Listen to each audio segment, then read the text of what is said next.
X, hoje eu vou preparar uma receita muito gostosa. Que legal. E o que é, Rafa? Ah, tente adivinhar. Nome da pessoa você sabe. Y a mucha honra, María la del barrio soy. O senhor está sendo julgado pela Receita Federal por sonegação fiscal? Não estou sendo com julgado relação pela Receita Federal. Isso é uma mentira, é uma pantomima, uma patuscada. Olá, esse aqui é o Retro TV e esse é o 5º episódio, o penúltimo dessa temporada. E obrigado por voltar para ouvir mais um pouco desse podcast. Se você está chegando agora, já tem bastante coisa para escutar. O Retro TV conta histórias de grandes momentos da televisão brasileira e te coloca no sofá para você se sentir ali com o controle remoto na mão, assistindo a TV, mas sabendo de tudo o que aconteceu antes, durante e depois daquela hora. Hoje, a gente volta para o dia 18 de março de 1997, no Jornal Nacional, para lembrar daquela entrevista que o Fernando Collor deu para Sônia Bride, onde ele estava muito transtornado. Para ficar num adjetivo leve aqui, né? O ex-presidente, que estava um pouco sumido do Brasil, voltou a aparecer e deixou o povo meio espantado enquanto respondia e interrompia também, né?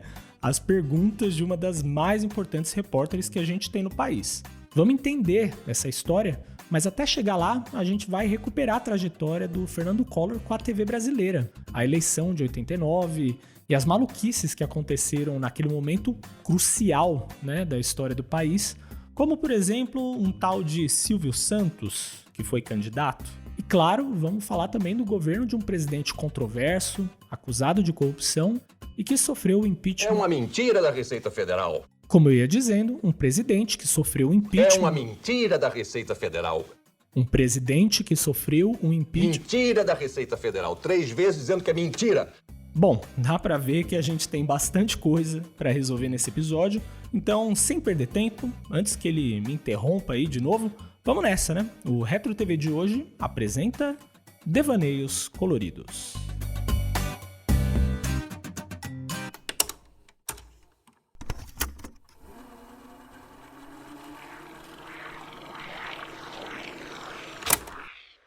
Hoje, na condição de candidato ao governo do Estado, pelo meu partido e pelos partidos coligados que nos amparam nesta longa jornada. Existem alguns traços da identidade brasileira que são muito característicos, né? Por exemplo, uma tradicional família de políticos sempre vai prover, a cada geração, novos políticos. E foi assim que o Fernando Collor de Mello, o então candidato ao governo de Alagoas aí, que você ouviu, entrou nessa carreira. Ele é filho de político e neto de político. Passou a infância morando entre Brasília e Alagoas e depois começou a tocar alguns negócios da família quando virou adulto. Mas a primeira experiência política própria, digamos assim, foi quando assumiu aos 24 anos de idade a presidência do CSA, um clube de futebol lá de Maceió. Foi também a primeira vez que ele renunciou a um cargo de presidente e a gente vai ver logo mais que não foi a última não. Mas o caminho entre uma renúncia e outra é longo. E o passo seguinte foi assumir a prefeitura de Maceió como prefeito nomeado pelo governador aos 29 anos. Você vê? Bem precoce o jovem Collor, né? Ele ainda foi deputado e depois ganhou uma eleição para o governo de Alagoas pelo PMDB do Sarney, em 1986. No governo, o Collor conseguiu construir uma imagem pública de um homem combativo, firme contra a corrupção e os privilégios no serviço público. Era o caçador de marajás, que rendeu depois um trocadilho muito ruim e, por isso mesmo, muito bom, né? O caçador de maracujás. O trocadilho e o apelido horríveis começaram a projetar o Fernando Collor nacionalmente. O ano de 89 estava no horizonte e com ele uma eleição imprevisível. Afinal de contas, não acontecia uma eleição direta para presidente há 29 anos. O Collor não tinha espaço para viabilizar uma candidatura dele no PMDB, então ele saiu do partido rumo ao minúsculo PRN, o Partido da Reconstrução Nacional, e se lançou candidato a presidente. Atenção, eleitor! Faltam 62 dias para você mudar este país. Vem aí um Brasil novo. Collor, presidente. A eleição de 89 foi a primeira a acontecer com a televisão sendo o principal meio de comunicação de massa no Brasil. Aquela era uma eleição fundamental que definiu as bases do marketing político aqui no país, até o WhatsApp chegar em 2018 e eleger qualquer ameba, né? E o Collor sabia trabalhar sua imagem de um jeito que nenhum outro dos 22 candidatos daquela eleição sabia. Vou repetir para você ter certeza que eu vi direito, tá? 22 candidatos. Muitos deles folclóricos, né? Como o Enéas, o Marronzinho e um grande elenco aí do nível da escolinha do professor Raimundo. Mas entre os candidatos menos humorísticos, nenhum se destacou tanto e tão cedo como Collor, que se comunicava muito bem e apresentava uma plataforma de campanha baseada na reforma do Estado e na luta contra a corrupção e os privilégios. Ou seja, contra tudo isso aí que tava aí. O Collor era jovem e moderno e se portava como o salvador de uma pátria atrasada. E como nenhum outro candidato do mesmo espectro político conseguiu decolar na campanha, ele passou a ser o preferido pela elite econômica e midiática do país. Vamos ouvir o Collor no programa Roda Viva no meio da campanha, quando ele foi perguntado sobre esse apoio de parte da mídia. Eu não escondo que eu gostaria bastante de poder contar não somente com o apoio da Rede Globo de televisão, mas também da SBT, como da Manchete, como da Record, como da Bandeirante, enfim, de todos. Mas conseguir esse apoio não em troca de qualquer coisa, não transacionando qualquer coisa, mas a troca de apoio a partir do momento que esses proprietários, que esses integrantes dessas emissoras verificassem que o meu programa não somente é o programa mais adequado ao Brasil, mas que a mim é dada a obstinação, a decisão política e a coragem de poder implementar. O Brasil precisa de Fernando Collor, trabalho de verdade, justiça e igualdade. Na frente nas pesquisas, o Collor estava jogando em vantagem. Ele conseguiu polarizar sua candidatura contra dois políticos de esquerda, o Lula e o Brizola, que estava ali numa briga de foice e martelo no escuro por uma vaga no segundo turno. A campanha na TV, com horário político, ajudou a consolidar a imagem do Collor com o apoio de famosos como a Cláudia Raia e a Marília Pêra. Nessas eleições, eu voto em Fernando Collor de Mello e você vota em quem você tiver vontade de votar. Minha gente, só um grande homem pode ser um bom político. E o Collor é um grande homem. Ele é o presidente que o Brasil precisa. Ele é o presidente que a gente merece. Vamos colorir esse Brasil preto e branco. Colorir é a esperança.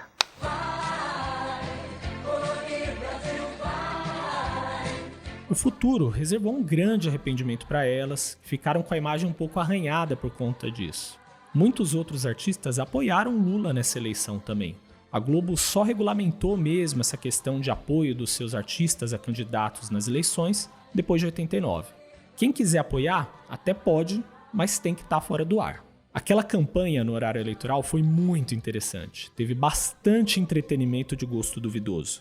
E como se não bastasse o próprio horário eleitoral, os candidatos tiveram que sair à luta nos programas de TV para conquistar votos. O Lula, por exemplo, enfrentou uma sabatina no show de calouros do Silvio Santos.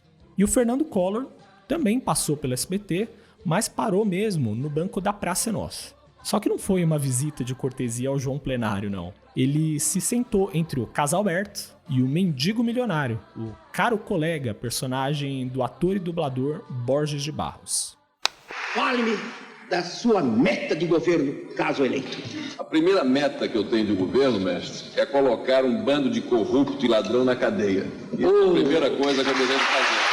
Não é possível mais a gente ficar assistindo, né, esses atos de corrupção, de favorecimento, né, enquanto a população brasileira passa necessidades, tem problemas de alimentação, de transporte, de habitação. Aprendi com o senhor isso também. Ah, sim, eu meu aluno ainda lembro de Fernandinho. Doutor Lula, o povo quer saber, doutor Lula. Primeira perguntinha. O povo não quer saber nada, isso é você que inventa, P7 Malandro. O povo manda cartas para mim, seu Silvio Santos. O povo sabia que Lula estaria aqui. O povo quer saber, seu Lula, o senhor gosta de pinga com cambuci? Olha, eu adoro pinga com cambuci.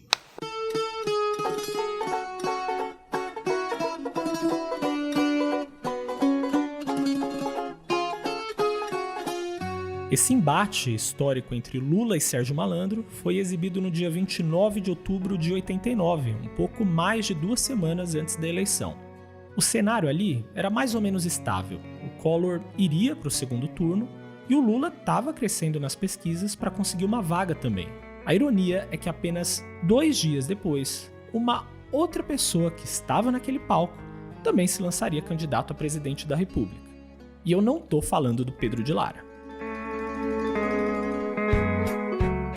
Um garoto que era camelô e que começou vendendo carteirinhas para guardar o título de eleitor, hoje se lança candidato à presidência da República de um país como o nosso, o Brasil. Vejam como é bom viver na democracia. Oportunidade igual para todos.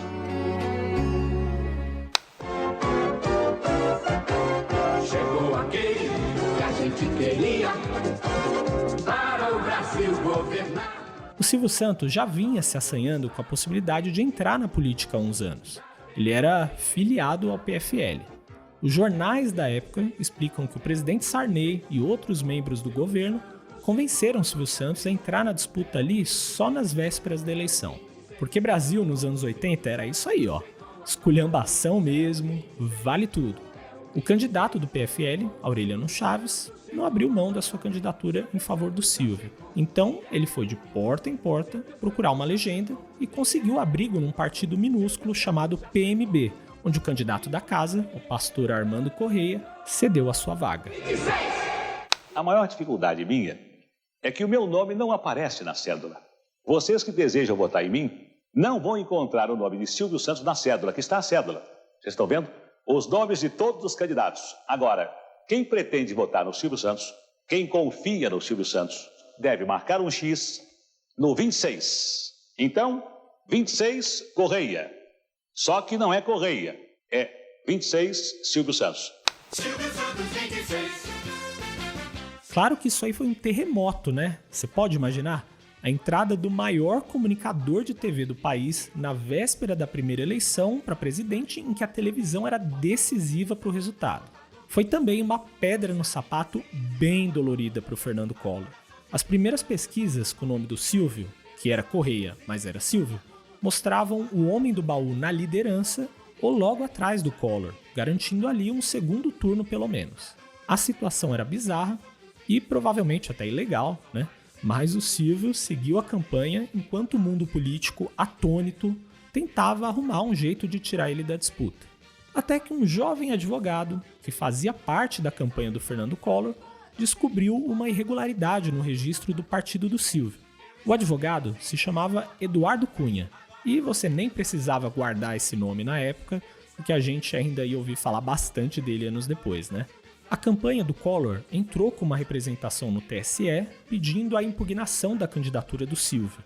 E o tribunal analisou essa pequena e trivial questão para o futuro do país apenas ali 6 dias antes do primeiro turno da eleição.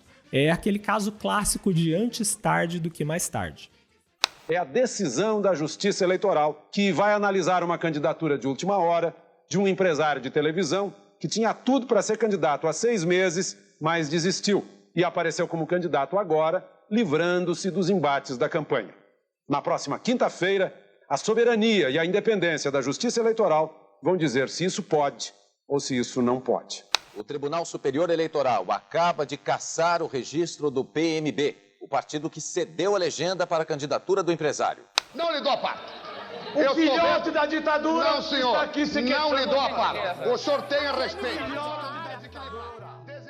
Aquela eleição se tornou memorável também por conta dos debates. E esse tema vale até um Retro TV à parte, né? Porque teve muita confusão, muita rinha de político nesses debates.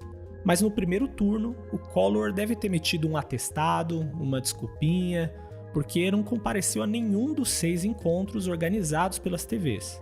Ainda assim, ele venceu o primeiro turno com 20 milhões de votos e disputou o segundo turno contra o Lula um mês depois. Essa fase da campanha teve mais 2 debates, e aí sim o Fernando Collor estava presente.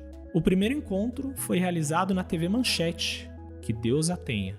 E o segundo, que na verdade foi o último encontro dos candidatos nessa maluquice eleitoral toda, foi organizado pela Bandeirantes a 3 dias da votação. Mas ambos os debates foram transmitidos num pool de emissoras. Participaram, além dessas duas, a Globo e o SBT. E olha que diferente, em cada encontro havia 4 mediadores se revezando no comando, um de cada emissora. Participaram a Marília Gabriela, pela Bandeirantes, o Boris Casoy, pelo SBT, o Eliakim Araújo, pela Manchete, e o Alexandre Garcia, pela TV Globo. Foi justamente esse último debate que entrou para a história da televisão, do jornalismo e da política nacional. O último e decisivo debate entre os candidatos Collor e Lula. O duelo de quase 3 horas foi acompanhado até a madrugada por milhões de telespectadores em todo o país. Veja agora no Jornal Nacional.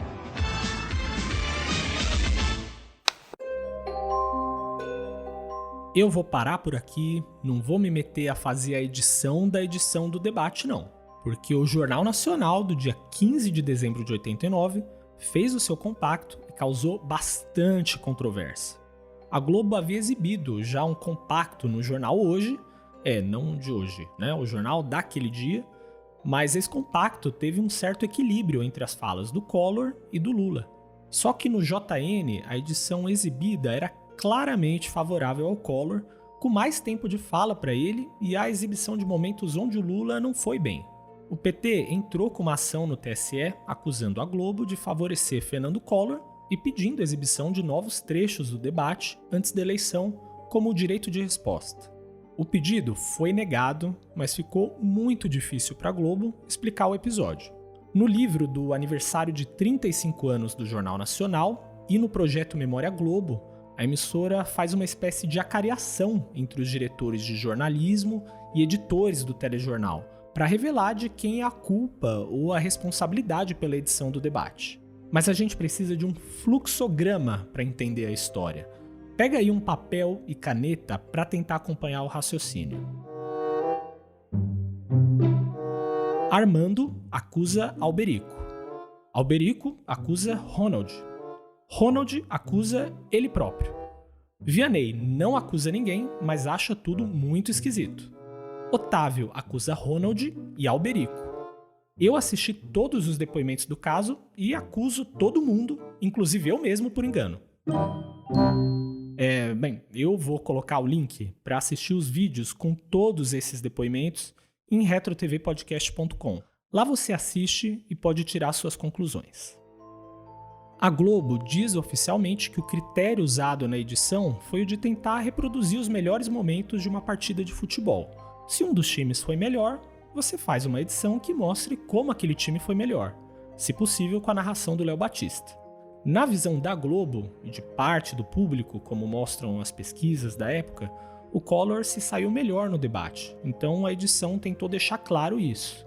Depois desse episódio, a emissora adotou como norma não editar mais compactos de debate em seus telejornais, porque conseguiram descobrir que, ao contrário do que parece, política não é futebol. Seja lá o que aconteceu de fato nas ilhas de edição da Globo aquele dia, algumas declarações do Boni, que foi diretor-geral de lá por tantos anos, tornam um pouco difícil acreditar que não houvesse interesses maiores nesse compacto. Então, nós fomos procurados pela assessoria do Collor, que viu que eu desse alguns palpites, e eu achei que a briga do Collor com o Lula nos debates estava desigual, porque o Lula era o povo e o Collor era a autoridade. Então nós conseguimos tirar a gravata do Collor, botar um pouco de suor com uma glicerinazinha e colocamos as pastas todas que estavam ali com supostas denúncias contra o Lula, mas as pastas estavam com papéis em branco. Foi uma maneira de melhorar a postura do Collor junto ao espectador para ficar em pé de igualdade com a popularidade do Lula. Eu assisti essa entrevista. Eu falei, não é possível que o Boni tenha falado algo que não é verdadeiro. E eu pergunto a vocês o seguinte, é crível uma afirmação como essa? O Boni rigorosamente tomou alguns copos de vinho a mais e, Boni, meu abraço para você, gosto muito de você, mas infelizmente, meu amigo, você claudicou, você pisou feio na bola.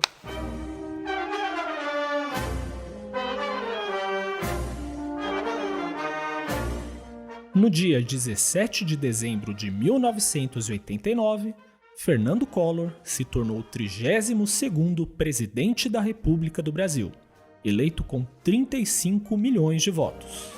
Prometo manter, defender e cumprir a Constituição, observar as leis, promover o bem geral e sustentar a união, a integridade e a independência do Brasil.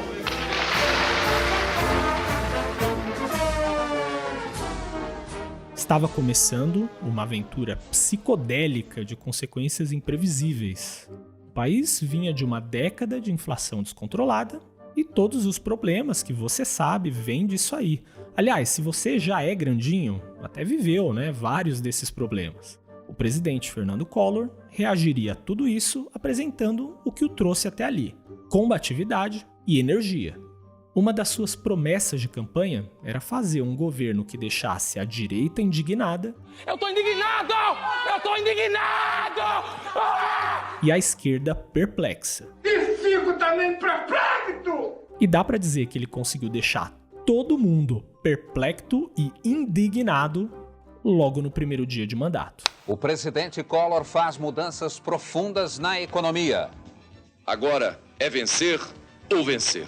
O Cruzeiro volta a ser a moeda nacional. A maior parte dos cruzados novos vai ficar retida nos bancos. O presidente Collor leva o plano econômico ao Congresso. Pela primeira vez, um presidente atravessa a pé a Praça dos Três Poderes com todos os ministros. O estilo Collor era muito baseado nesses rompantes midiáticos. E aquele dia foi simbólico demais nesse sentido. Aliás, foi talvez um dos dias mais longos da história moderna do Brasil, Porque começou logo cedinho. O Collor reuniu ministros, líderes partidários e a imprensa para anunciar as medidas na economia. Agora tenta imaginar a cena comigo, o primeiro momento do governo Collor, aquela sala abarrotada de gente da imprensa, os políticos acomodados em uma mesa longa, imensa, e aqueles olhares tensos, Porque muitos dos que estavam lá naquela hora sabiam o que viria por aí. Submeto hoje ao Legislativo as primeiras medidas que estamos adotando com vistas à execução do projeto de reconstrução nacional.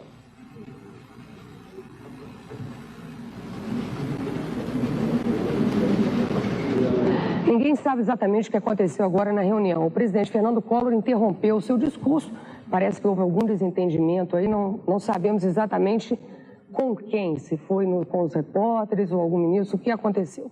O Fernando Collor anunciou algumas das medidas, depois foi andando até o Congresso, como se ouviu há pouco. Mas a parte mais forte do que ficou conhecido como o Plano Collor foi anunciado só à tarde, numa coletiva no Ministério da Fazenda, com a participação da ministra Zélia Cardoso de Mello. O presidente não compareceu ali à coletiva. A Zélia estava acompanhada apenas de outros membros da equipe econômica.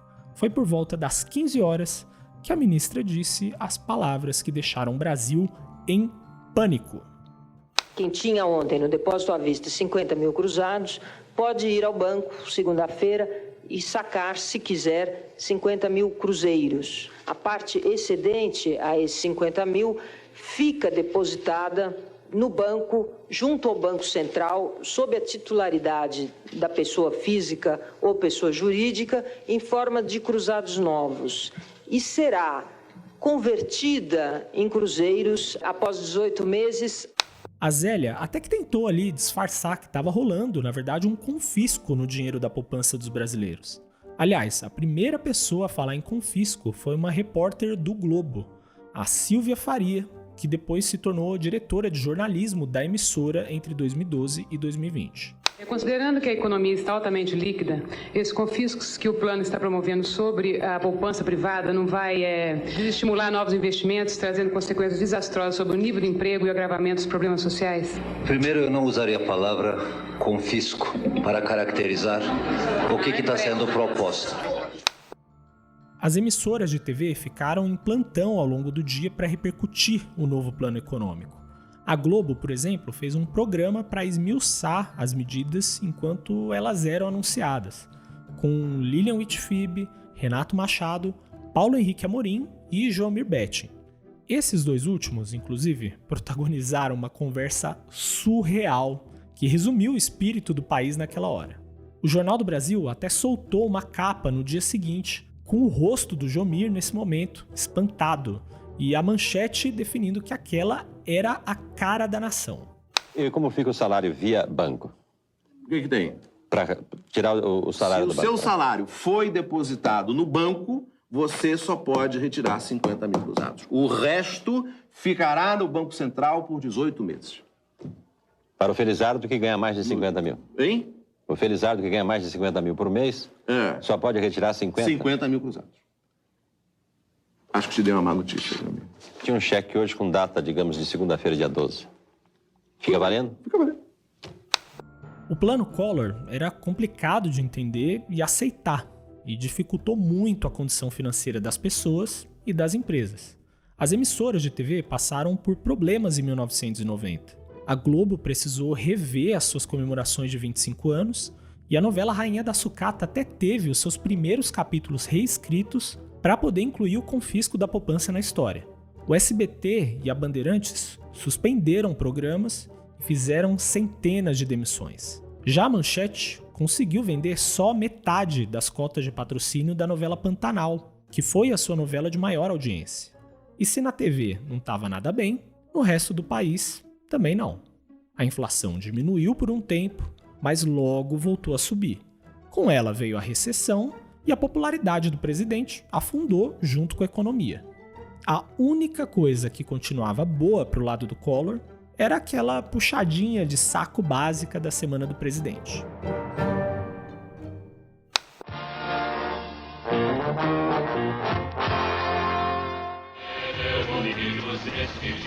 O presidente Fernando Collor ganhou uma festa de aniversário em comemoração aos seus 43 anos.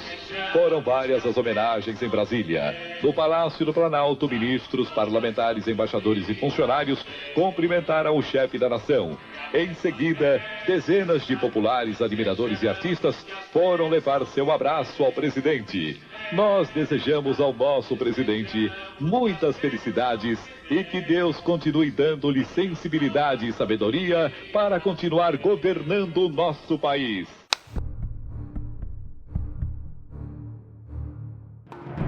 Era agosto de 1992. E essa daí seria a última vez que o Fernando Collor ia assoprar velhinhas na condição de presidente da República. Isso porque, 3 meses antes, a revista Veja chegou às bancas com uma capa bomba.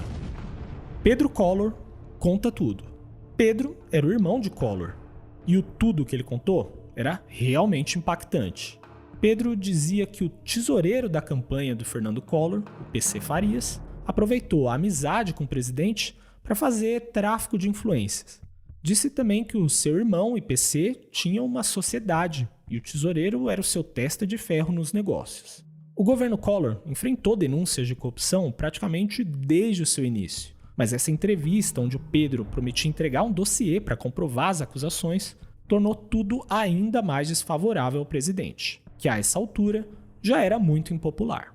Foi aberta uma CPI e surgiu uma nova denúncia, dessa vez na revista Isto É.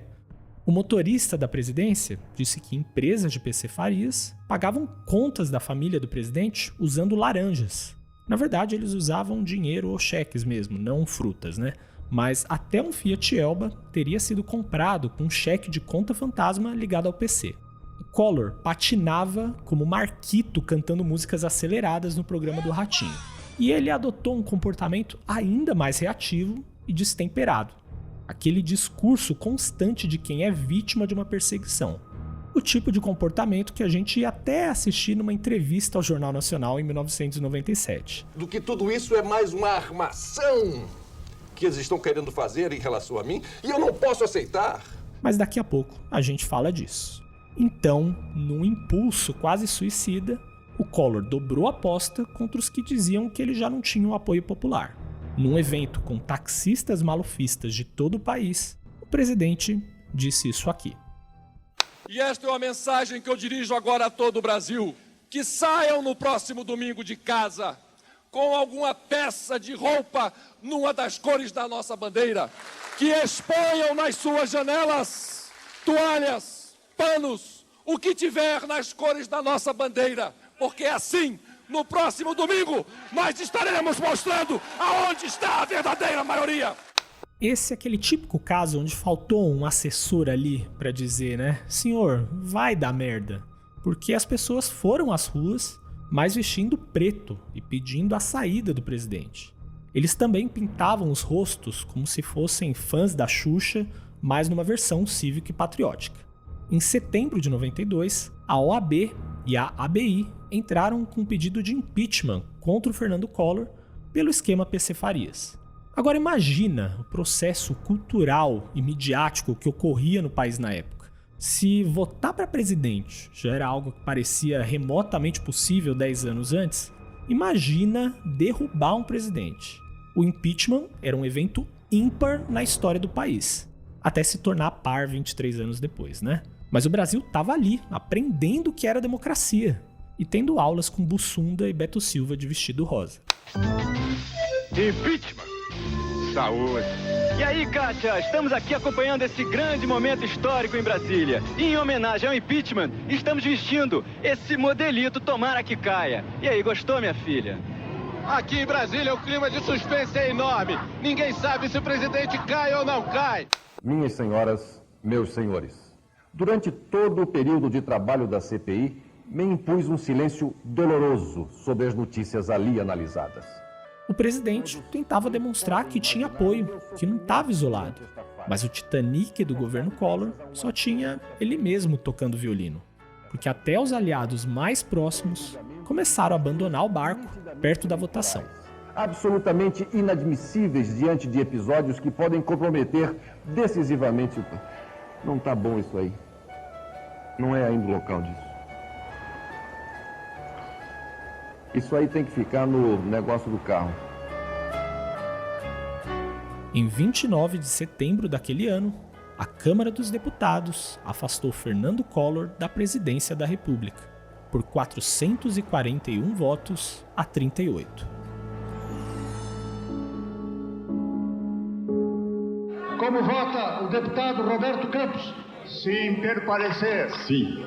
Pela democracia, sim, senhor presidente. Sim! Sim. Sim. Sim. 7. Pela dignidade do Brasil, sim. Pelo afastamento do presidente da República. Sim, só. Pelo povo, sim. Você quer ganhar do programa Silvio Santos um espelhinho que não vale nada, Daniela? Sim ou não? Sim. Sim, sim, senhor presidente. Pela dignidade, por aquilo que Minas Gerais representa, é sim. 336 votos. Passou o impeachment pela Câmara dos Deputados neste momento. A sessão de votação do impeachment parou o Brasil. As principais emissoras de TV transmitiram a sessão na íntegra. Ela começou por volta das 17 horas e durou cerca de 2 horas e 17 minutos. Mas os canais suspenderam sua programação desde o início da tarde para repercutir a votação. A transmissão foi realizada com um pool de emissoras, mas cada uma delas tinha a sua equipe de reportagens e comentários. Na Globo, os âncoras foram Carlos Nascimento e Alexandre Garcia. No SBT, foi o Boris Casoy. A Manchete teve a apresentação de Leila Cordeiro e, na Bandeirantes, Marília Gabriela e Chico Pinheiro. O Chico, aliás, ganhou um prêmio APCA pelo seu trabalho na cobertura de todo esse processo de impeachment.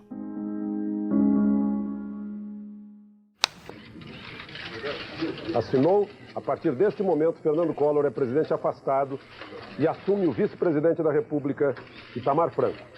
Ele, inclusive, verifica o relógio, 10 horas, 18 minutos, vai registrar na citação o horário em que ele se afasta da presidência. Existe uma lenda que diz que o Fernando Collor olhou para o relógio no momento em que era afastado porque queria contar o tempo até sua volta à presidência.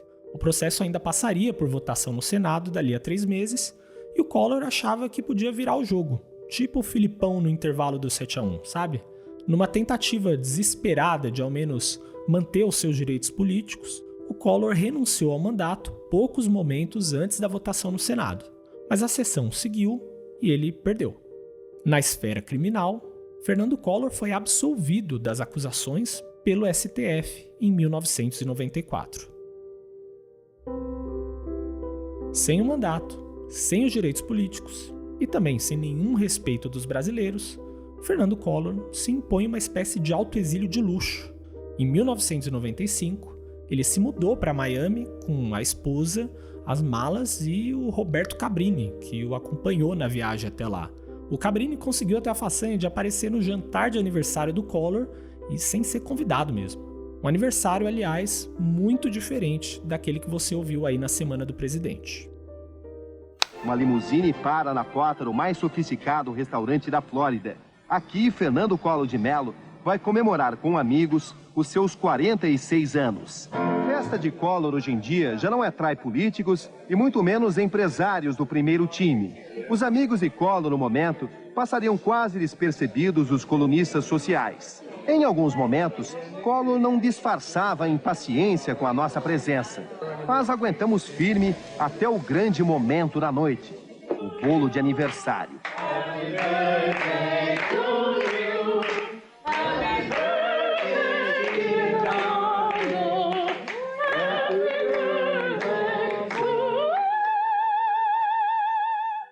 Fernando Collor ainda aceitou dar uma entrevista ao Roberto Cabrini e foi a primeira vez que ele falou abertamente por um longo tempo sobre as acusações e o afastamento da presidência.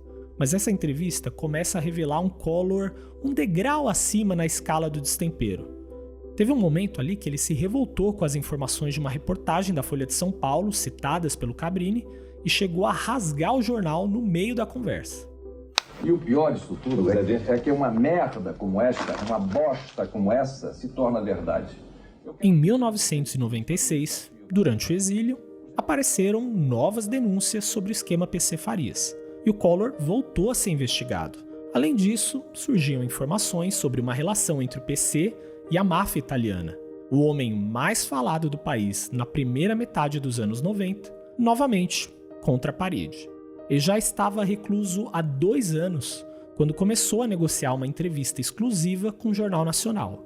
Em 18 de março de 1997, Collor encontrou a repórter Sônia Bride numa sala em Miami com um gigantesco quadro do Romero Brito ao fundo.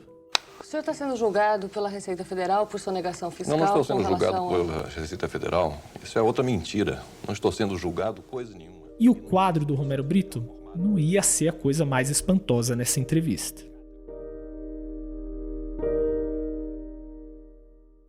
Bom, aqui a gente começa a caminhada para tentar chegar no topo do Kilimanjaro. Vão ser 7 dias na montanha e chegando a uma altitude de quase 6.000 metros. Em 1835, um jovem pesquisador inglês passou por essas ilhas. Ele só ficou 5 semanas, mas as observações que ele fez mudaram para sempre a nossa compreensão da vida no planeta. Para uma jornalista experiente como a Sônia Bride, que já esteve em todo canto do mundo, nos lugares mais extremos, uma entrevista com um ex-presidente diante de um Romero Brito é como uma terça-feira qualquer. Mas a verdade é que a situação foi tão esdrúxula que nada te prepara para essa ocasião. Nota oficial?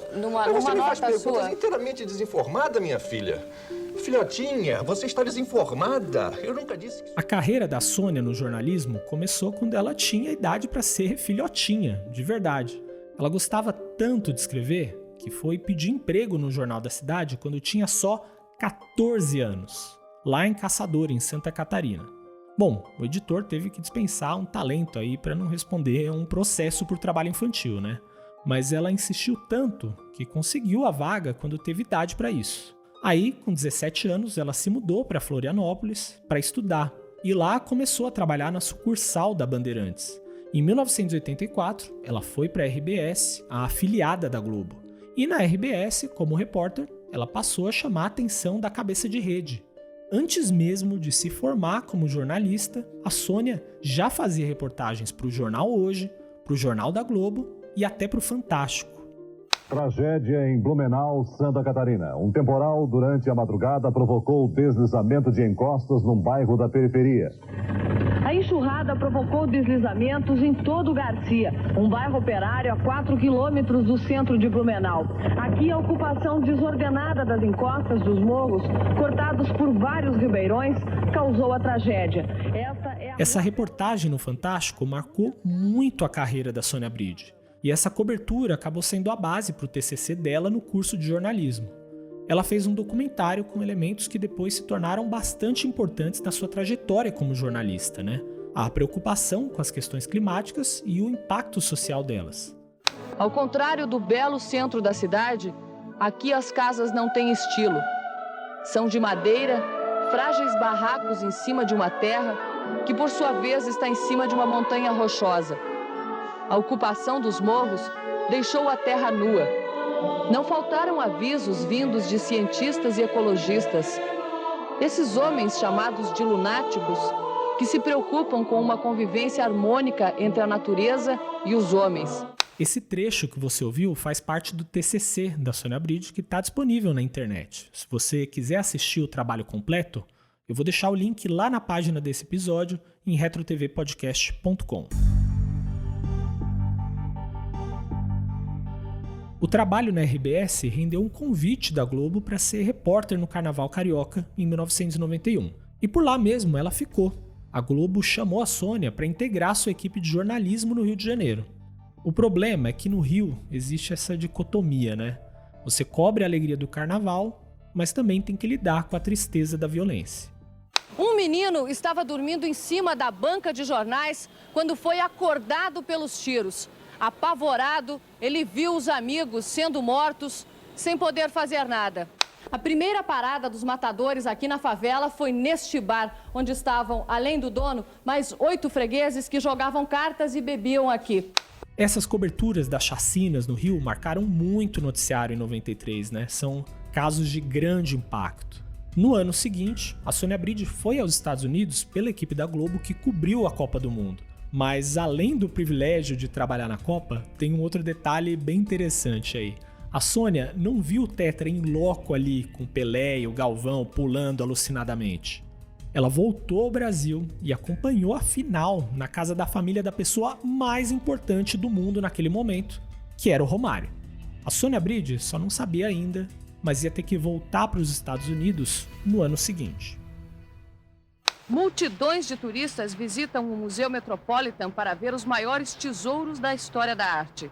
Mas faltava uma parte importante do Renascimento. O Museu Metropolitan fica em Nova York, mas antes de chegar lá, a Sônia teve que dar uma passadinha na Inglaterra. É porque ela recebeu um convite irrecusável para ser correspondente da Globo em Londres. Só que quando mal chegou na Europa, recebeu outro convite irrecusável, que ela diz ter aceitado assim meio a contragosto, ser correspondente em Nova York. Essa reportagem que a gente está ouvindo é a primeira que ela fez quando chegou lá, mas a Sônia ainda não sabia que essa seria uma das mais importantes da sua vida, porque foi nessa reportagem, no primeiro dia de trabalho, que ela conheceu o cinegrafista Paulo Zero, que seria o seu futuro marido e companheiro de uma vida, com quem teria um filho. E numa daquelas coincidências incríveis da vida real, se fosse ficção, seria até cafona, sabe? O tema da reportagem era esse aqui. O que ninguém imaginava é que do outro lado da Quinta Avenida, numa mansão que hoje pertence ao governo francês, num salão escuro, este Cupido era a única escultura de Michelangelo nas Américas.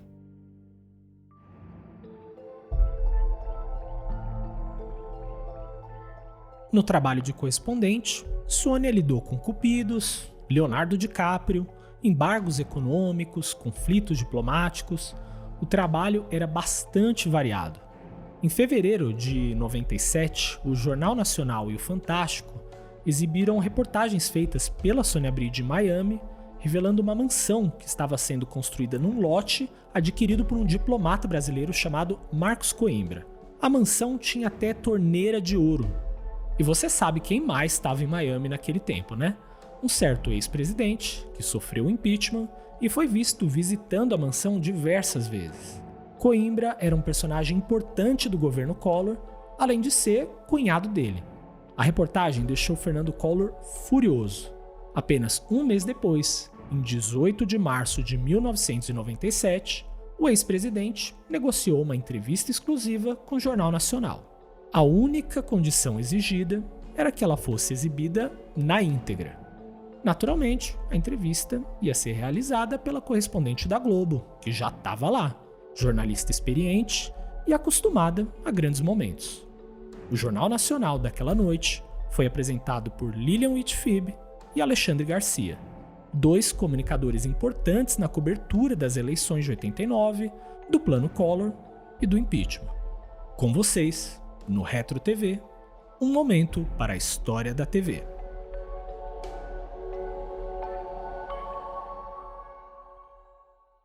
O ex-presidente Fernando Collor reage com raiva às insinuações de que ele estaria envolvido num suposto esquema de PC-Farias com a máfia italiana. Em entrevista exclusiva à repórter Sônia Bride, em Miami, ele também defende PC-Farias e diz que vai se submeter ao julgamento das urnas. O senhor está sendo julgado pela Receita Federal por sonegação fiscal? Não estou sendo julgado a... pela Receita Federal. Isso é outra mentira. Não estou sendo julgado coisa nenhuma. E não existe processo legal formado. Isso é uma mentira, é uma pantomima, uma patuscada dessas autoridades que estão tentando, de alguma maneira, me vincular a atitudes de terceiros. E eu repudio e repilo isso, com toda a veemência da minha força interior e do meu coração. Isso é um absurdo que está sendo feito hoje no Brasil. O Collor levou exatos 3 segundos para interromper a Sônia Bride. Não ouviu sequer a primeira pergunta completa. Ele estava posicionado a cerca de 1 metro da repórter e já começou a entrevista com uma expressão indignada e aquela oratória que é uma metralhadora de palavras rebuscadas. Eu sei que eu comecei a mostrar essa entrevista agora, mas já vou ter que interromper um pouquinho para te ajudar a entender o que ele estava dizendo.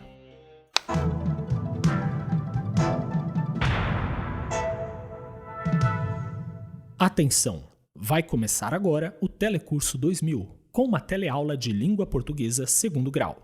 Este módulo tem um total de 200 aulas. Hoje você vai ouvir a teleaula número 1. Bons estudos! Pantomima, substantivo feminino. Ato de enganar alguém deliberadamente. Patuscada, substantivo feminino.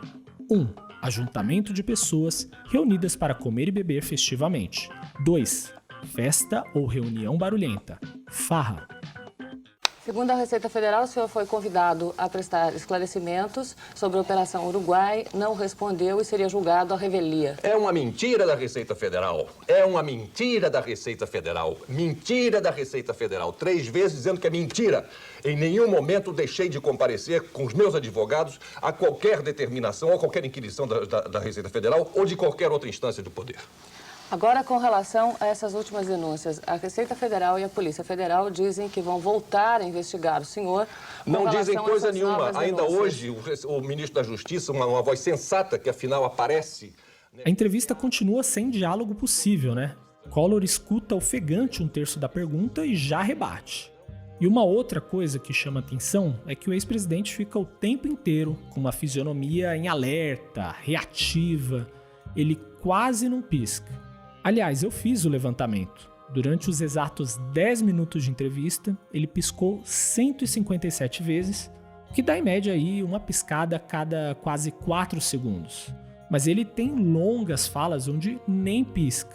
Para você ter uma ideia melhor disso, eu vou tocar um próximo trecho da entrevista e cada vez que o Collor piscar, você vai ouvir esse barulhinho aqui, ó. Então repara, nota aí como ele fica o tempo todo com o olho bem aberto. O corpo fala. Isso é um absurdo que está sendo feito. Como é que o senhor vê o fato de a Polícia Federal decidir hoje reabrir o inquérito sobre a morte de Paulo César Farias? A Polícia Federal reabre o inquérito em relação ao que ela quiser. Eu não tenho nada a ver com isso.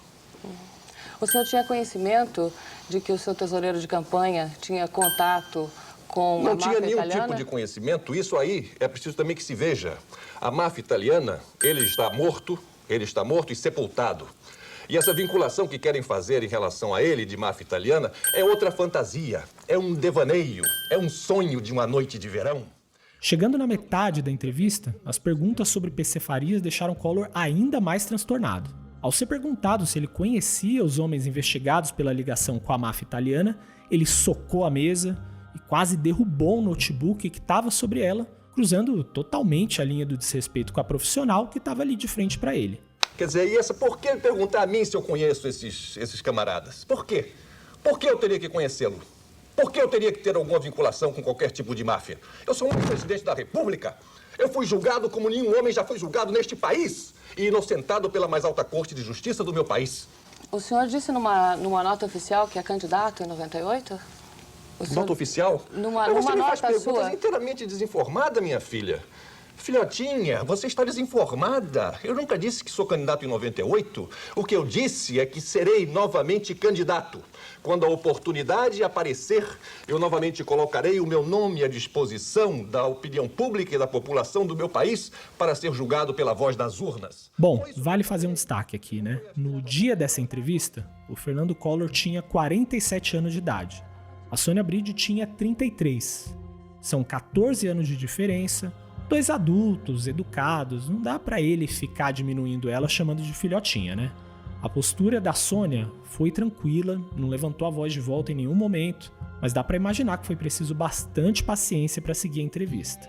Mas tenho que me insurgir contra mais esta injustiça que está surgindo. Não conheço, nunca tive com nenhum deles, nem sei da existência deles. Não aceito esse tipo de vinculação, não aceito esse tipo de ilação. Repudio esta pergunta. Até porque as relações minhas com o senhor Paulo César Farias estão nos autos. Procure nos autos e vai ver lá o que está escrito e colocado. Minha filha, você está perguntando coisas que já foram respondidas 10, 15, 20 vezes. Procure um processo. Tem um pouco de trabalho e vai buscar e responda a sua curiosidade. Minha filha, isso é um absurdo, esse tipo de pergunta. Isso tudo já foi julgado. Você não está aqui de boa fé, minha filha. Me desculpe a veemência e a indignação que toma conta de mim. Por isso que eu estou falando assim. Eu não posso aceitar isso. Chega, chega, basta. Uma boa noite para você e até amanhã. Boa noite.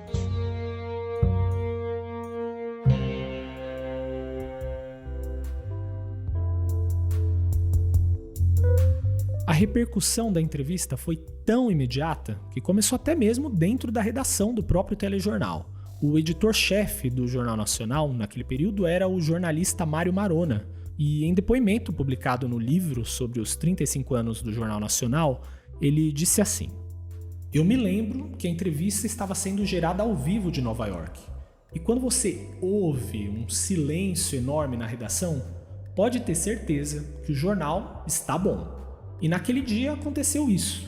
No intervalo entre uma fala e outra, não se ouvia um barulho sequer. Estava todo mundo grudado na televisão." Os jornais do dia seguinte repercutiram a entrevista do ex-presidente. Eles registraram que o Collor se disse vítima de uma campanha criminosa de difamação e que negou conhecer esquemas do PC Farias, mas também citaram suas ironias e sua irritação. E justamente nesse mesmo dia, jornais como a Folha e o Estado de São Paulo trouxeram na manchete que a justiça italiana confirmava a ligação de PC com tráfico.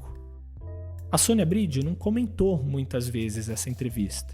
Ao projeto Memória Globo, ela falou que o Collor chegou um pouco irritado por causa daquela reportagem anterior sobre a mansão de Miami e a cumprimentou já dizendo: "A senhora de novo?" Ela achou também a postura dele muito desrespeitosa, até pela maneira como foi chamada de filhotinha, né? Mas entendeu que precisava ficar calma. A Sônia falou que, caso ficasse irritada e exigisse respeito, não poderia apresentar as outras perguntas.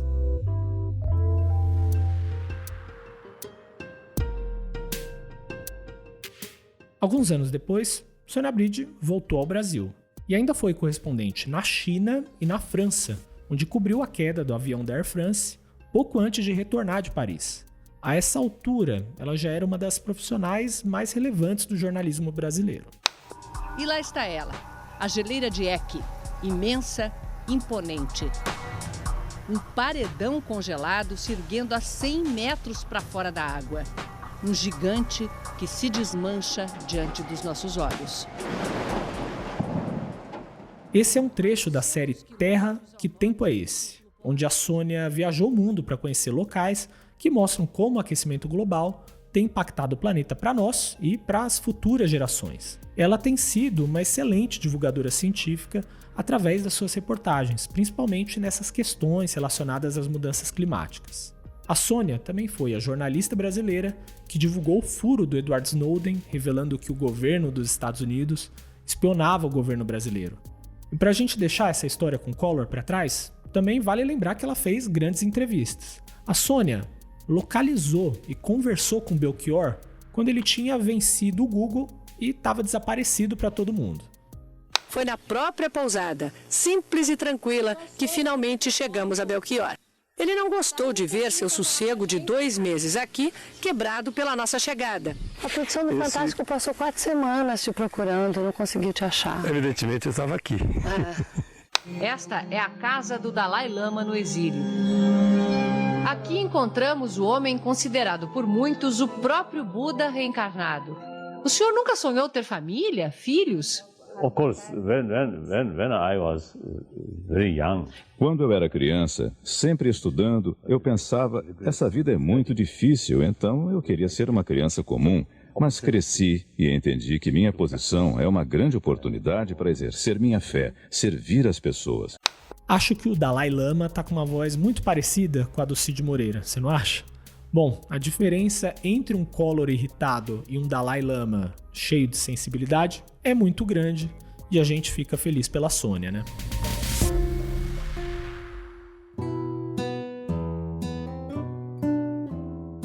Já o Fernando Collor continuou em seu exílio autoimposto até 1998, quando ele voltou ao Brasil, já preparando um retorno à política.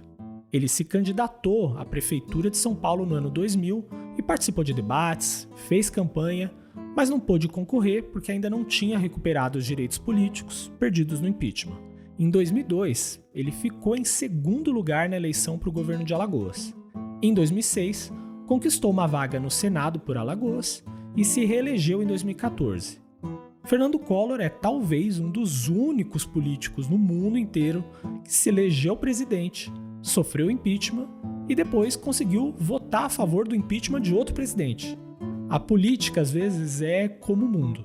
Uma bola redonda que gira dando voltas sem se mexer.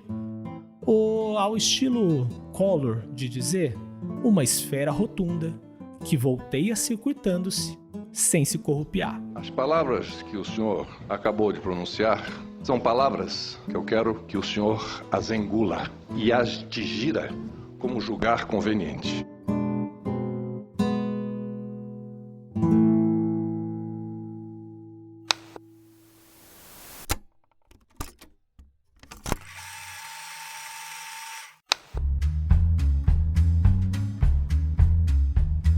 Retro TV de hoje terminando por aqui. Obrigado por ouvir esse longo programa onde a gente lembrou várias histórias importantes da política, né? Mas também da televisão, principalmente do jornalismo brasileiro. Com eleição, confisco, impeachment, uma entrevista psicodélica com Romero Brito gigante no fundo. Teve tudo isso. E se você gostou do programa, eu peço, por favor, compartilha com alguém que você conhece que goste de televisão. E se você não ouviu os outros programas, pode procurar em retrotvpodcast.com ou dar uma olhada em Retro TV Podcast nas redes, tá? Volta aqui na semana que vem, porque é o último episódio do Retro TV nessa primeira temporada e, claro, é especial demais, porque eu vou falar aqui do dia em que o Cassino foi ao programa do Gilberto Barros e deu origem aí a um dos maiores patrimônios da internet brasileira, né? Para entender essa história, tem que ouvir o podcast, tá bom? Esse programa aqui teve áudios de TV Globo, SBT, TV Cultura, Jovem Pan, MTV Brasil, RBS e NSC. E parte deles foi disponibilizado por esses canais no YouTube que preservam a memória da TV brasileira com gravações de VHS. Nesse episódio fica o agradecimento aqui ao Arquivo Marquezine e ao canal Bizuti. A lista completa com link para os vídeos tá lá em retrotvpodcast.com. Eu sou Acácio Barros, eu que pesquisei, produzi e editei esse programa aqui. Eu te agradeço demais por acompanhar o Retro TV. Valeu e até a próxima!